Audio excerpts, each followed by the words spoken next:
Uşaqlar, ekranları bəyənin, zəhmət olmasa.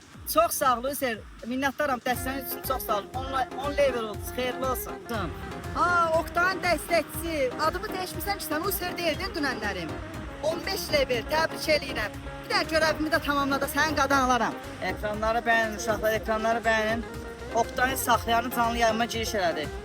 Şir attın, çox sağ ol, qaqa, cibin dolu olsun. Qaqa, sənin bu şirlərin yaman azalıb, ha. Ya deyim bil, deyəsən quşun başqa yerə qorub, nəysə. Ekranları tıklayın uşaqlar, Ənkə dəstəkçi yayıma giriş elədi. Sən niyə 45 levelsən, qaqaş? Sən mən 40 level deyildin, hə? Sən getdin kimi attın.